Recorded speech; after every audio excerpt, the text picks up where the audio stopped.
ബ്രസ്റ്റിൽ കാണുന്ന എല്ലാ മുഴകളും ക്യാൻസർ മുഴകളാണോ? ഈ മുഴകളെ എല്ലാം നമ്മൾ പേടിക്കേണ്ടതായിട്ട് ആവശ്യമുണ്ടോ?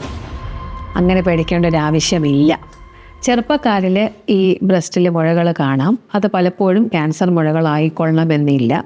അത് കുറേ നാളായി നിൽക്കുന്ന രീതിയിലുള്ളൊരു മുഴകളായിട്ടാണ് കാണുന്നത്. അതിനെ നമ്മൾ കോമൺലി ഫൈബ്രോ അഡിനോമ എന്നാണ് വിളിക്കുന്നത്. മറ്റ് ബ്രസ്റ്റിലെ സിസ്റ്റുകൾ പോലെ കാണാം, ഫൈബ്രോസിസ്റ്റിക് ഡിസീസ് ആകാം. ഇങ്ങനെ നിരവധി കണ്ടീഷൻസ് ബ്രസ്റ്റിലുണ്ടാകാം ബ്രസ്റ്റ് ക്യാൻസറിന് പുറമെ. ഈ ഫൈബ്രോ അഡിനോമ എന്ന് പറയുന്ന ഒരു കണ്ടീഷൻ സ്കാൻ ചെയ്ത് നമുക്ക് മനസ്സിലാക്കാൻ സാധിക്കുന്നു. ചിലപ്പോൾ ഒരു ബയോപ്സി എടുക്കേണ്ടതായിട്ട് വരാം. ഈ ഫൈബ്രോ അഡിനോമയെ നമുക്ക് നീക്കം ചെയ്യേണ്ടതായിട്ട് എല്ലാ അവസ്ഥകളിലും ആ ഒരു കാര്യം വേണ്ടി വരുന്നില്ല.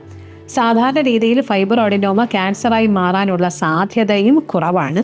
അതുകൊണ്ട് തന്നെ നമ്മൾ എല്ലാ മുഴകളെയും പേടിക്കേണ്ടതായിട്ടില്ല. എന്നിരുന്നാലും പെട്ടെന്ന് വളരുന്ന മുഴകൾ കണ്ടു കഴിഞ്ഞാൽ, കുറച്ച് പ്രായമായ ആൾക്കാരിലെ മുഴകൾ കണ്ടു കഴിഞ്ഞാൽ നിർബന്ധമായും നമ്മൾ ഡോക്ടറിനെ കാണിക്കണം. ഏത് മുഴ വന്നാലും ഡോക്ടറിനെ കാണിക്കണം. ഞാൻ പറഞ്ഞത് എല്ലാ മുഴകളെയും നമ്മൾ പേടിക്കേണ്ട ഒരു ആവശ്യമില്ല.